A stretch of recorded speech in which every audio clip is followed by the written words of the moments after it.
Streptococcus नाम के bacteria से ये बीमारी फैलती है और ये इतनी भयंकर मतलब ये बीमारी छूत की बीमारी होती है जो कि इन्फेक्शन से भी अगर जहाँ पशु बांधा जाता है वो जगह अगर पशु बांधने की जगह साफ सुथरी नहीं रही तो भी थन के थ्रू जो दूध की जो नली होती है जिससे दूध बाहर आता है उसके द्वारा इन्फेक्शन थन के अंदर घुस जाता है और कई बार जो है ना जो दूध निकालने वाले जो ग्वाला होते हैं उनके भी अगर हाथ साफ सुथरे नहीं हैं तो भी ये गंदगी ये पशुओं में लग जाती है और इतनी भयानक बीमारी होती है कि एक थन में अगर रोग लगा हुआ है और उसमें अगर उसका दूध निकालते तक सावधानी अगर नहीं बरती गई तो उस रोग की बीमारी दूसरे थन में भी बड़े आसानी से लग जाती है।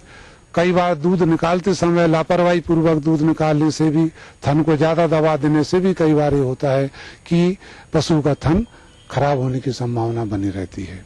इसके लिए हमारे किसान भाइयों को यही सुझाव है कि पहले तो पशु को साफ सुथरा रखें, उसकी जो बांधने की जगह है उसको साफ सुथरा रखें।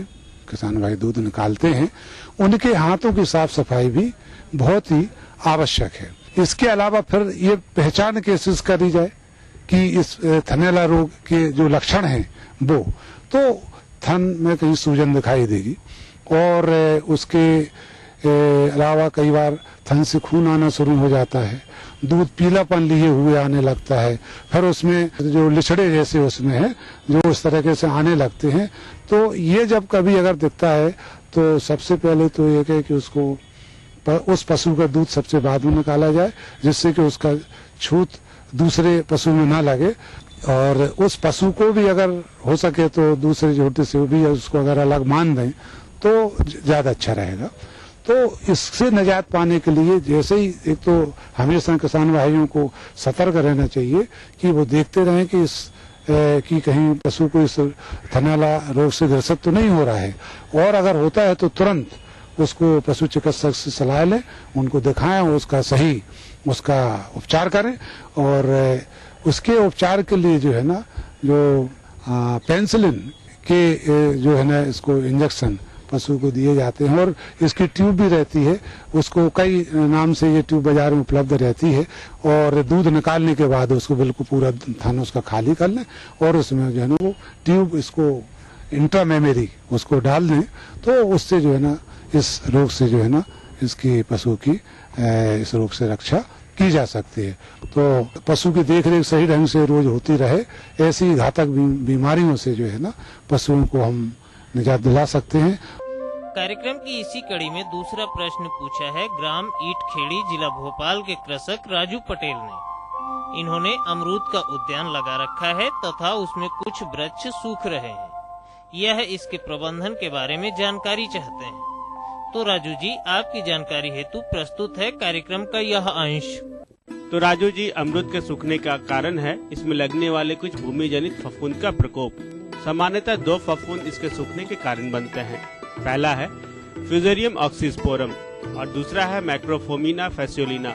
इनके अलावा कुछ सूत्रकृमि भी मिट्टी के अंदर इनके जड़ों को आक्रांत कर उनमें घाव पैदा कर देता है और ये फफूंद इन घावों के माध्यम से प्रवेश कर और भी तेजी से रोग फैलाते हैं। राजू जी, हम आपको यह बता दें कि यह रोग जिसे हम उकठा के नाम से जानते हैं, इनके दोनों ही कारक फफूंद जो भूमि जनित है, इनके शत्रु फफूंद ट्राइकोडर्मा एवं एस्परजिलस भूमि के अंदर ही मौजूद रहते हैं, परंतु साधारणतया मिट्टी में इनके शत्रु फफूंदों की कम संख्या और कारक फफूंदों की अधिकता के कारण यह रोग हो जाता है। अतः अगर हम ट्राइकोडर्मा एवं एस्परजिलस की संख्या मिट्टी में बढ़ा दें तो स्वतः ही इस रोग का नियंत्रण हो जाएगा। इसके लिए पेड़ों की जड़ के चारों ओर गोबर की सड़ी खाद एवं नीम या करंज की खल्ली डाल दिया जाए जो इनके भोजन का काम करते हैं। इसके अलावा जब आप नए बाग लगाने जाएं तो ऐसी भूमि का चुनाव करें जहां पूर्व में इस रोग का प्रकोप नहीं हुआ होगा। साथ ही साथ गर्मी के दिनों में अपने खेत की गहरी जुताई कर दें। रोपाई के लिए नए पौध की तैयारी के लिए एवं रोग मुक्त मात्र वृक्षों का ही चयन करें। रोपाई हेतु गड्ढे तैयार कर लेने के पश्चात एस्परजिलस नाइजर, जो कि काली सोना के नाम से बाजार में उपलब्ध है, उसकी 20 ग्राम प्रति 1 टन गोबर की खाद में मिलाएं एवं इस मिश्रित खाद की 5 किलोग्राम मात्रा गड्ढे में डाल दें। साथ ही ट्राइकोडर्मा की 1 किलोग्राम प्रति टन गोबर खाद में मिलाकर गड्ढे में डाल दें। वैसे इस रोग का प्रकोप होने पर किसी रासायनिक दवाओं का असर नहीं होता है, अतः आपको सलाह दी जाती है कि आप इस पर किसी भी प्रकार के रासायनिक दवाओं का छिड़काव ना करें, अन्यथा छिड़काव का परिश्रम एवं खर्च व्यर्थ चला जाएगा। परंतु एहतियात के लिए आप रोग ग्रसित टहनियों को काट कर जला दें। ऐसा करके आप इस रोग को दूसरे स्वस्थ पेड़ों पर फैलने से रोक सकते हैं। इस प्रकार आप बताई गई बातों पर अमल कर इस रोग का नियंत्रण कर सकते हैं।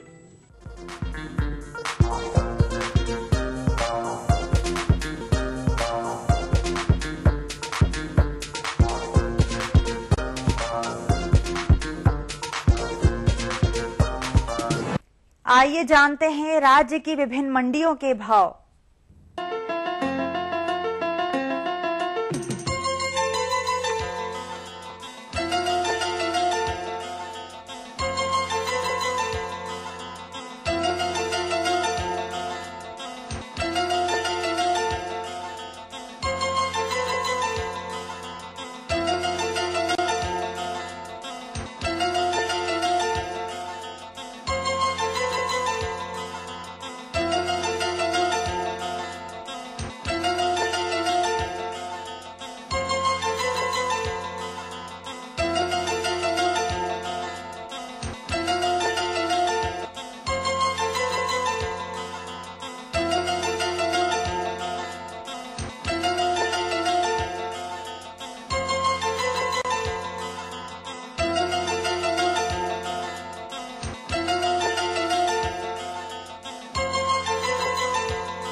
किसान भाइयों, अब वक्त हो चला है आपसे इजाजत लेने का।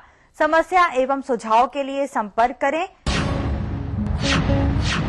प्रोड्यूसर अन्नदाता ETV Madhya Pradesh Chhattisgarh, Ramoji film city Hyderabad 501512 एवं ईमेल है annadatamp@etv.co.in एवं निःशुल्क नंबर है 1800-425-4085। अब देखते हैं कल के मुख्य अंश। खरीफ मक्के की वैज्ञानिक खेती। किसान भाइयों, आशा है कि इन जानकारियों को अपनाकर आप अवश्य लाभान्वित होंगे। इसी आशा के साथ कार्यक्रम को समाप्त करने की आज्ञा दें। नमस्कार।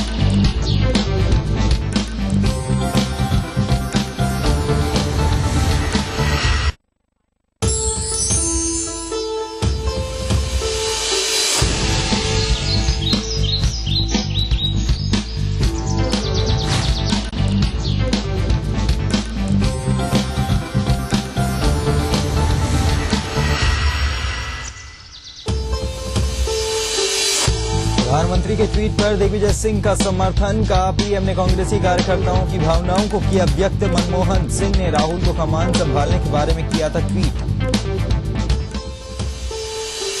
खंडवा में बीजेपी के प्रदेश अध्यक्ष नरेंद्र सिंह तोमर का बयान। जेडीयू के अलग होने पर मजबूत होकर उभरेगी भाजपा। केंद्रीय मंत्रालय के रीशफल पर भी ली चुटकी। विद्युत विभाग के कर्मचारी नेताओं ने उठाया अटल ज्योति अभियान पर सवाल। 24 घंटे बिजली देना नहीं है संभव। सीएम और मंत्रियों की घोषणाओं से खतरे में अमले की जान। सिंगरौली महापौर रेणु शाह करा रही हैं अपने अवैध मकान का निर्माण। कमिश्नर के काम रोकने के आदेश को दिखाया ठेंगा, बताया राजनीति से प्रेरित ऑर्डर। और भिंड में मूसलाधार बारिश से बने सैलाब के हालात। पानी में डूबे दर्जनों गांव। एसडीएम का वाहन भी तेज बहाव का हुआ शिकार। बमुश्किल बचे अधिकारी।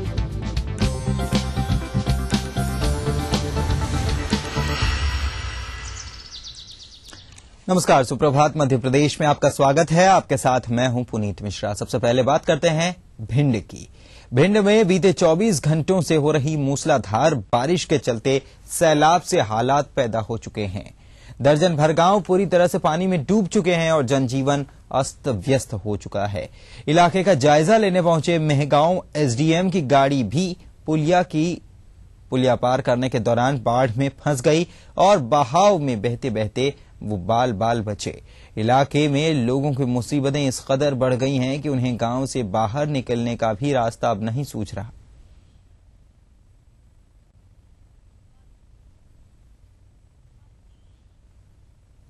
दीपक चतुर्वेदी भिंड से हमारे संवाददाता जुड़े हैं, उन्हीं से बात करते हैं। दीपक, क्या हाल नजर आ रहा है? भिंड में भारी बारिश है, लेकिन क्या बारिश अब थम चुकी है और क्या लोगों को अब राहत महसूस हुई है या फिर आलम वही का भी बना हुआ है? जी पुनीत, आपको बता दूं कि अभी हालात सामान्य होते नजर आ रहे हैं। 36 घंटों की लगातार बारिश के बाद जो हालात पैदा हुए थे उसमें उन हालातों ने निश्चित तौर पर जो स्थानीय लोग हैं और स्थानीय ग्रामीण हैं उन्हें परेशान कर रखा था। जिस मानसून का इंतजार जनता कर रही थी कि गर्मी से राहत पाने के लिए, उसी मानसून ने उनके लिए आफत खड़ी कर दी है। आपको बता दूं करीब दर्जन भर से ज्यादा गांव भिंड जिले के ऐसे हैं जहां बाढ़ जैसे हालात हैं। आपको बताऊं जिनमें गोरमी, मालनपुर और नावली ऐसे गांव हैं जहां पानी घरों में घुस गया है और लोग अपने अपने तरीकों से अपना बचाव करने में लगे हैं। सुनिए। बिल्कुल दीपक, हम तस्वीरों में भी देख सकते हैं कि किस कदर हालात बने हुए हैं। बाढ़ से हालात यहां पर दिखाई दे रहे हैं, लोग परेशान हैं। प्रशासनिक स्तर पर क्या कुछ राहत पहुंचाने का काम किया गया है लोगों के लिए?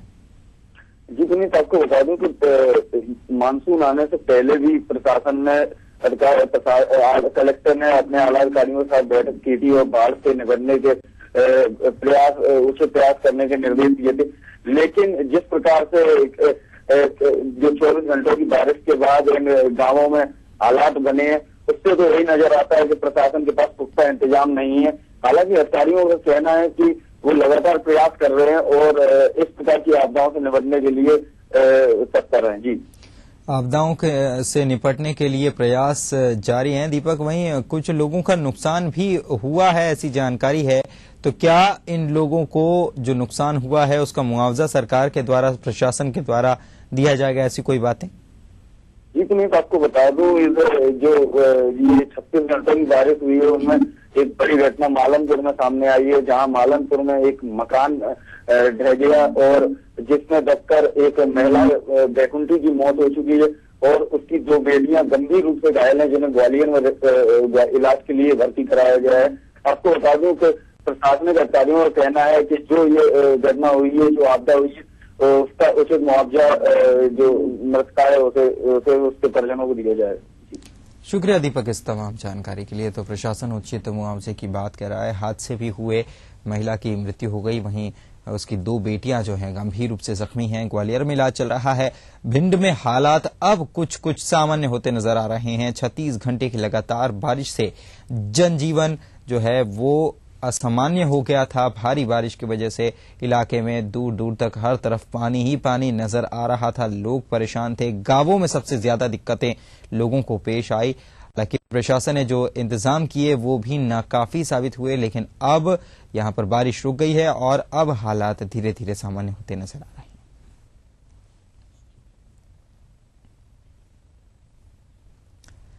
प्रधानमंत्री डॉक्टर मनमोहन सिंह ने ट्वीट किया है कि राहुल गांधी को अब यूपीए की कमान संभाल लेनी चाहिए। इस मामले में कांग्रेस महासचिव दिग्विजय सिंह ने भोपाल में कहा कि पीएम ने कांग्रेस कार्यकर्ताओं की भावनाओं को व्यक्त किया है, लेकिन फैसला कांग्रेस अध्यक्षा सोनिया गांधी को लेना है।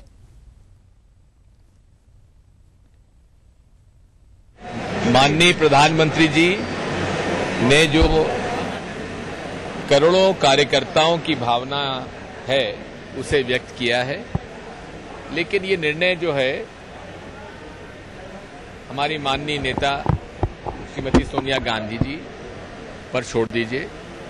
क्या निर्णय करती हैं हमें वो स्वीकार होगा। नरेंद्र मोदी को जिस प्रदेश की कमान सौंपी गई वहां भाजपा की हार हुई, ये कहना है कांग्रेस महासचिव दिग्विजय सिंह का। भोपाल में मीडिया कर्मियों से बात करते हुए उन्होंने कहा कि नरेंद्र मोदी ने खुद को महिमा मंडित करने के लिए करोड़ों रुपए पानी की तरह बहाए हैं। आहा होना है।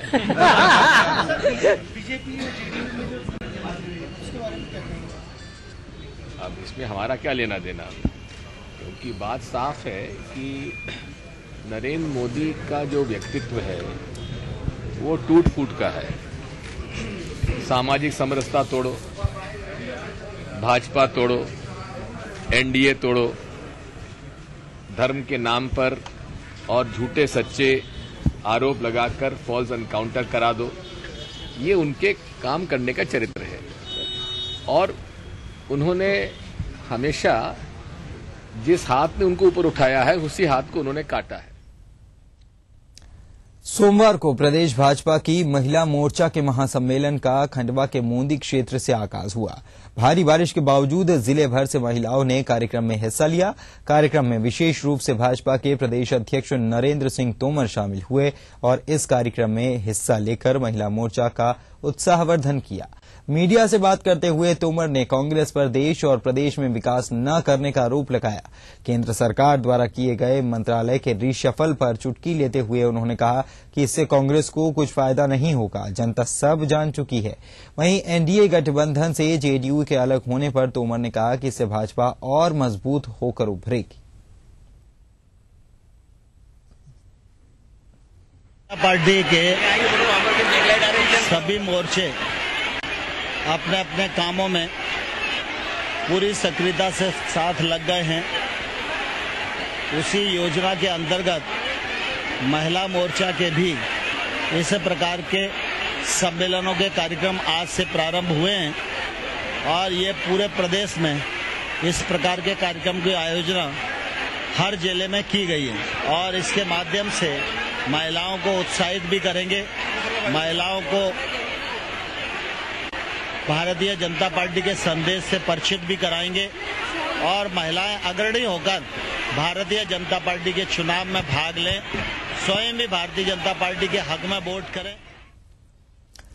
जैसे जैसे विधानसभा के चुनाव नजदीक आते जा रहे हैं वैसे वैसे भाजपा हैट्रिक लगाने में कोई कमी नहीं छोड़ रही। मुख्यमंत्री के बेटे कार्तिकेय चौहान भी युवाओं को मताधिकार का महत्व समझाते हुए युवाओं को एकजुट करने में लगे हुए हैं। कार्तिकेय चौहान सोमवार को बुधनी पहुंचकर युवा मोर्चा के कार्यकर्ताओं को संबोधित करने के लिए उन्होंने शिरकत की। वहीं कार्यकर्ताओं ने भी युवा कार्तिकेय का गर्मजोशी से स्वागत किया।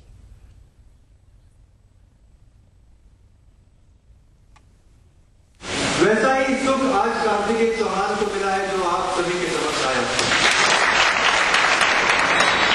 सच में जो स्वागत, जो स्नेह, जो प्रेम आप सभी ने दिखाया मित्रों, मैं आजीवन इसे याद रखूंगा, कभी इसे भूल नहीं पाऊंगा मित्रों।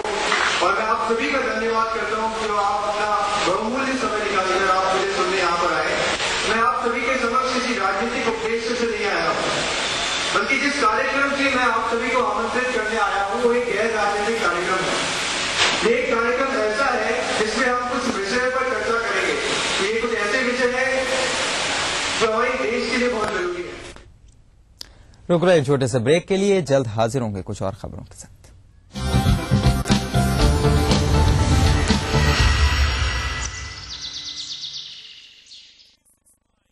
मिस्टर जी सब जानते हैं जी जानते हैं। घर, मोहल्ला या ऑफिस, मिस्टर जी की ही वाहवाही और क्यों न हो। मिस्टर जी जो लगे रहते हैं सुप्रभात से। जी सुप्रभात छत्तीसगढ़ से ताजा खबरों का खजाना, तो आप भी शुरू कीजिए सुप्रभात छत्तीसगढ़ हर सुबह 7:30 बजे। जानते हैं जी जानते हैं। सेवा कर असेसिंग खास आपके लिए पेश है स्वैच्छिक अनुपालन प्रोत्साहन स्कीम 2013। ब्याज, जुर्माना और अन्य कार्यवाहियों से छूट। अपने बकाया देय सेवा कर की सही घोषणा करें और इसका आधा भुगतान 31 दिसंबर 2013 से पहले करें और बाकी का 30 जून 2014 तक। सीमा शुल्क एवं केंद्रीय उत्पाद शुल्क। काश मैंने आर्किटेक्ट की बात मानी होती और पैड स्विचेस लगवाए होते। और pad switches with a unique spark shield.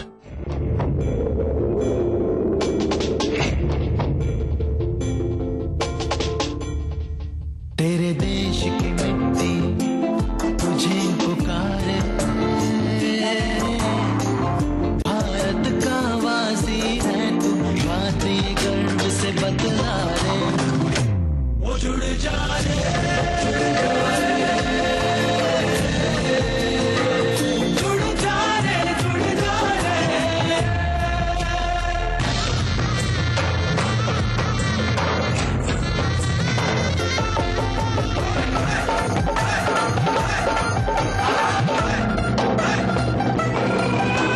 मिट्टी से ही शान, मिट्टी से ही पहचान। तो बनिए हिस्सा नेशनल पॉपुलेशन रजिस्टर का। कैंप्स शुरू हो चुके हैं। राष्ट्रीय जनसंख्या रजिस्टर, मेरी पहचान, मेरा अभिमान। भारत सरकार द्वारा जनहित में जारी। Aquasafe ISO certified company Aquasafe, जिसमें है RO, UV, TDS adjuster, RO water purifier system. Aquasafe, जो कर दे आपके पानी को प्योर एंड सेफ।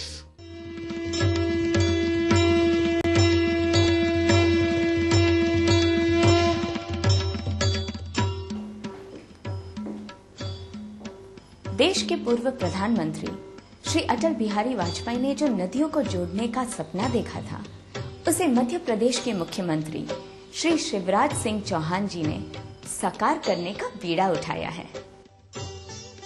उन्हीं की कोशिशों से मां नर्मदा खुद चलकर महाकालेश्वर की नगरी उज्जैन पहुंच रही है।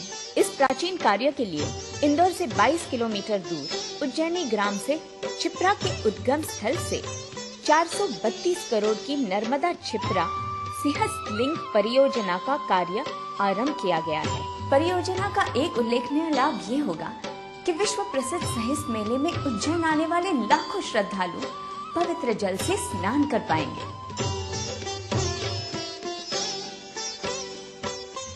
ये परियोजना मालवा निवासियों के जीवन में सकारात्मक बदलाव लाएगी। लोगों की पानी की पीने की समस्या हल होगी और खेत लहला उठेंगे। मुख्यमंत्री शिवराज सिंह जी चौहान का ये भागीरथ प्रयास मालवा के किसान संस्कृति के लिए वरदान साबित होगा। जन जन से सरोकार, मध्य प्रदेश सरकार। जयपुर, मुंबई और पटना के बाद अब फिर जयपुर में होगी तलाश अल्पसंख्यकों की मौजूदा चुनौतियों की। पटना, मुंबई और जयपुर में हमने चैलेंजेस बिफोर माइनॉरिटी सब्जेक्ट पे कॉन्फ्रेंसेस की हैं, जिसमें कौम से जुड़े हर मुद्दे को, हर चुनौती को उठाया गया है। अब ऐसी ही एक सेमिनार हम जयपुर में फिर से करने जा रहे हैं। ETV उर्दू की इस चौथी महासभा में शिरकत करेंगे जननेता, सामाजिक कार्यकर्ता, धर्मगुरु और फिल्मी दिग्गज भी।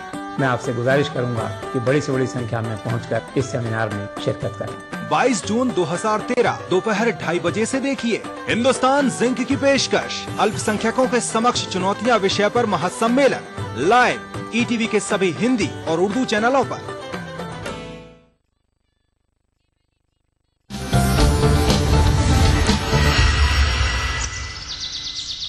ब्रेक के बाद आपका स्वागत है। अब देखते हैं प्रदेश की कुछ और खबरें संक्षेप। भोपाल नगर निगम की बैठक में ठेकेदारों को 25 करोड़ का भुगतान करने पर हंगामा हो गया। ये 25 करोड़ रुपए ठेकेदारों को इसलिए दिए गए क्योंकि काम में देरी BMC की वजह से हुई थी। इस वजह से ठेकेदारों ने लागत बढ़ाने का हवाला देते हुए BMC से रुपयों का भुगतान करा लिया। कांग्रेस पार्षदों के हंगामे के बाद नगर निगम अध्यक्ष ने मामले की जाँच के आदेश दिए हैं। मध्य प्रदेश में सत्ता की हैट्रिक हर हाल में लगाने के लिए भाजपा ने पूरी ताकत झोंक दी है। भाजपा बूथ जीतो सरकार बनाओ के फार्मूले को अमली जामा पहनाते हुए विधानसभा प्रभारी के बाद अब मतदान केंद्र स्तर पर संयोजक संयुक्त कर रही है, जो 20 कार्यकर्ताओं की टोली बनाएगा। बूथ स्तर पर ये टीम अगले 4 महीने में घर घर जाएगी। उधर भाजपा नेता बाबूलाल गौर का कहना है कि बूथ स्तर पर पार्टी की स्थिति इससे पता चलेगा। भोपाल में जिला भाजपा की बैठक में बनी रणनीति। भ्रष्टाचार और बढ़ती हुई महंगाई को लेकर यूपीए सरकार के खिलाफ 26 जून को करेंगे जेल भरो आंदोलन। बैठक में बाबूलाल गौर और आलोक शर्मा हुए शामिल। भोपाल के जेपी अस्पताल में डायबिटीज के लिए अलग से खुला क्लिनिक। मध्य प्रदेश में सुविधा पहली बार किसी सरकारी अस्पताल में मिलेगी। डॉक्टर बीणा राणा ने बताया कि शुगर की बीमारी जीवन शैली की वजह से होती है। एनजीओ से मदद लेकर ये विशेष क्लिनिक खोला गया है। विभागों को वित्तीय मसलों पर सटीक सलाह देने के लिए राज्य मंत्रालय में 10 सलाहकार तैनात किए जाएंगे। इस मामले में राज्य शासन ने 10 विभागों में वित्तीय सलाहकार नियुक्त करने के आदेश भी जारी कर दिए हैं। नगरीय प्रशासन, ग्रामीण विकास, लोक स्वास्थ्य, महिला एवं बाल विकास, वन, गृह, जल संसाधन, पीडब्ल्यूडी और ऊर्जा में वित्तीय सलाहकार बनाए जाएंगे। इन पदों पर मध्य प्रदेश वित्त सेवा या अपर सचिव स्तर के अधिकारियों की नियुक्ति की जा सकेगी। गौरतलब है कि राज्य शासन ने सभी विभागों में वित्तीय सलाहकार नियुक्त करने का नीतिगत फैसला लिया है। विभागों में वित्तीय अनियमितता या अनावश्यक व्यय को रोकने के लिए के साथ ही योजनाओं के लिए राशि आदि के लिए सलाहकार अहम भूमिका निभाएंगे।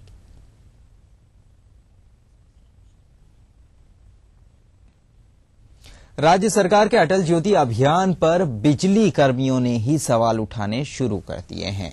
लिहाजा विद्युत कर्मचारी फेडरेशन के प्रांतीय अधिवेशन में बिजली कर्मचारी नेताओं और कर्मचारियों ने कहा कि 24 घंटे बिजली देना संभव नहीं है। उनका कहना है कि अटल ज्योति अभियान में जाकर सीएम शिवराज समेत प्रदेश सरकार के मंत्री 24 घंटे बिजली देने की घोषणाएं तो कर रहे हैं, लेकिन ये संभव नहीं।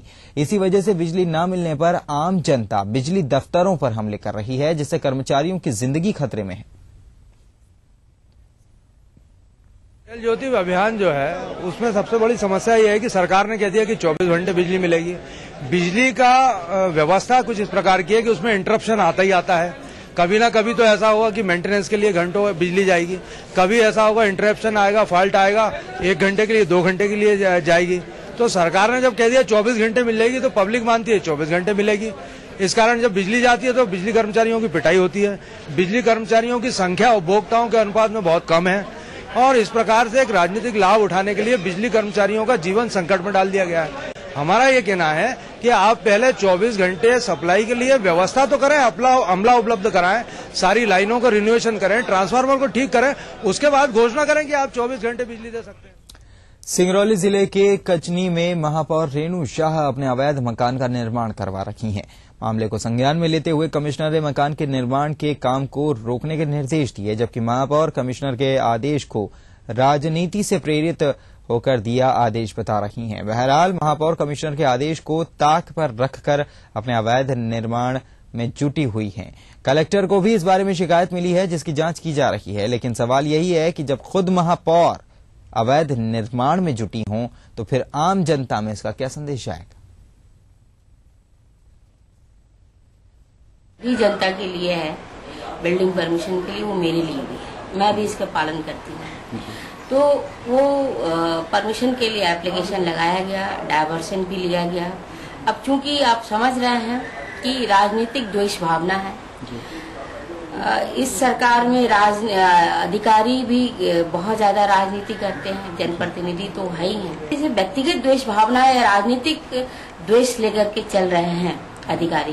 अगर इस तरह से कहें तो सिंगरौली क्षेत्र के विधायक के बिल्डिंग परमिशन नहीं है, नगर निगम के अध्यक्ष के बिल्डिंग परमिशन नहीं है। हम तो बोलते हैं सिंगरौली के अधिकांश पूरे अवैध कॉलोनी के रूप में है पूरा नगर निगम। भवन निर्माण का पूर्व नगर निगम से अनुमति लिया जाना अनिवार्य है। सो इस पर्टिकुलर विषय में हमारे पास भी एक शिकायत आया था, उसको जांच के लिए हम लोग ने नगर निगम को भेजा गया है। एंड मुझे पूरा उम्मीद है नगर निगम में जो भी जांच आवश्यक जांच करना है, करने के पश्चात इसके ऊपर कार्रवाई करें। उज्जैन के महिदपुर जेल में जेल अधीक्षक के इशारे पर 25 कैदियों से क्रूरता के मामले में ईटीवी के खबर का असर हुआ है। वसूली के आरोपी जेल अधीक्षक को लाइन हाजिर कर दिया गया है। गौरतलब है कि इन कैदियों से जेल अधीक्षक 500 रुपए प्रति माह वसूली किया करता था और जब कैदियों ने इसे देने से इनकार किया तो जेल अधीक्षक ने इन कैदियों को इतनी बेरहमी के साथ पिटाई करवाई कि देखकर भी रोंगटे खड़े हो जाएं। यही नहीं, इन कैदियों को ये धमकी दी गई थी कि अपने साथ हुई क्रूरता को लेकर किसी से बात भी ना करें, वरना आने वाले दिनों में और भी बुरे परिणाम भुगतने होंगे।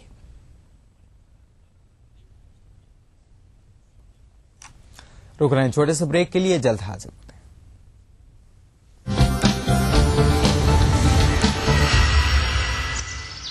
आवारा हूँ या गर्दिश में हूँ, आसमान का तारा हूँ,